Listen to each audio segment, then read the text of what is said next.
आप सभी को मेरा नमस्कार। बच्चों, पिछले कुछ दिनों से हमारा चैप्टर चल रहा है मेटल एंड नॉन मेटल्स। तो क्लास 8th और 10th में सेम चैप्टर सेम टॉपिक्स हैं, इसलिए कंबाइंड वीडियोस तैयार की गई।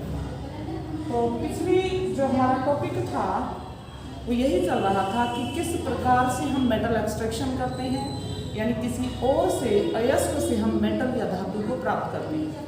उसके लिए कई फिजिकल और केमिकल रिएक्शंस, कई विधियां, कई प्रोसेस हैं जो यूज होते हैं और उसके बाद हम अयस्क से मेटल गेट कर लेते हैं। लेकिन इस प्रकार से प्राप्त मेटल्स प्योर नहीं हैं, उनमें कुछ इम्प्योरिटीज होती हैं। इन इम्प्योरिटीज को दूर करना जरूरी होता है, क्योंकि जो प्योर मेटल है वही हम यूज कर सकते हैं। तो किस प्रकार से हम मेटल्स की इम्प्योरिटीज दूर करते हैं, यानी उनका शोधन करते हैं, उनका हम प्यूरिफिकेशन करते हैं। तो यहाँ पर एक विधि है जिसका नाम है विद्युत अपघटनी विधि। इस विधि के द्वारा हम धातुओं का शोधन किस प्रकार करते हैं, आइए देखिए। और कल की वीडियो में मैंने आपको इस प्रकार का एक डायग्राम बनाने के लिए होमवर्क में दिया था। उम्मीद है आप सभी ने डायग्राम ड्रॉ किया होगा और आज हम इसकी आपको एक्सप्लेनेशन देंगे, डिस्क्रिप्शन देंगे। देखिए बच्चों, जैसे कि हमने कॉपर धातु का शोधन करना है, तो जिस धातु का हमें शोधन करना है हम उसका एक बड़ी मोटी छड़ लेकर उसको हम एनोड बना देते हैं।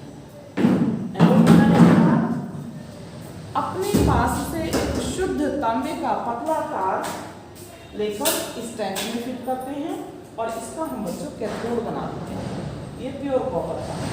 और इस टैंक के अंदर हम उसी मेटल के साल्ट का सॉल्यूशन भरते हैं। जैसे कॉपर का प्यूरिफिकेशन चल रहा है तो हम कॉपर का ही साल्ट लेंगे, कॉपर सल्फेट, और इस विलियन को हम इस टैंक के अंदर भर लेंगे। इसके बाद हमने इसको इलेक्ट्रिक सप्लाई दे दी है, किसी बैटरी से हमने इसको जोड़ दिया है। अब देखिए प्रोसेस क्या है। विद्युत धारा जैसे ही प्रवाहित होती है तो ये जो हमारा एनोड है, जो इम्प्योर कॉपर का अशुद्ध धातु का बना है, इस एनोड का बच्चों घुलना शुरू हो जाता है। ये हमारा एनोड धीरे धीरे घुलना शुरू हो जाता है और इसके घुलने से जो कॉपर आयन है Cu++ वो विलयन में आ जाते हैं। कहाँ आ जाते हैं? टैंक के सॉल्यूशन।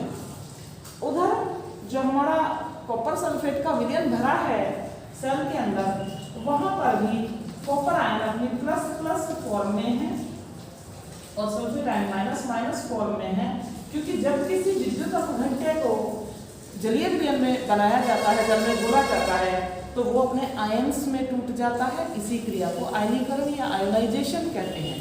तो आयोनाइजेशन क्रिया के तहत यहाँ पर हमारा कॉपर सल्फेट भी अपने आयनों की फॉर्म में है। इस प्रकार से एनोड के घुलने से Cu++ आयन सॉल्यूशन के अंदर आए और उतने ही Cu++ आयन सॉल्यूशन से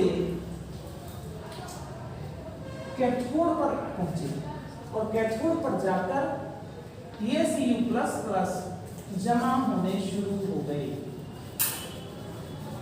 कैथोड पर आकर Cu++ आयंस का डिकम्पोजिशन स्टार्ट हो जाता है, डिपोजिशन स्टार्ट हो जाता है। ये डिपोजिट होने लगते हैं, एकत्र होने लगते हैं और थोड़ी देर बाद ये वाला जो हमारा एनोड है ये पतला होने लगता है और कैथोड की थिकनेस, कैथोड की जो मोटाई है बच्चों वो बढ़ने लगती है।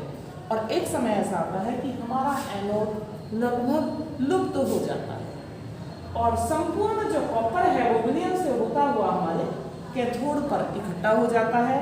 और जो इम्प्योरिटीज थी एनोड के अंदर, वो इम्प्योरिटीज एनोड के नीचे एनोड पंख के रूप में, एनोड पंख के रूप में इकट्ठी हो जाती हैं, जिनको हम एनोडिक मड भी कहते हैं। एनोड के नीचे एकत्र हुआ इम्प्योरिटीज यानी कीचड़, जिसको एनोडिक मड भी कहा जाता है।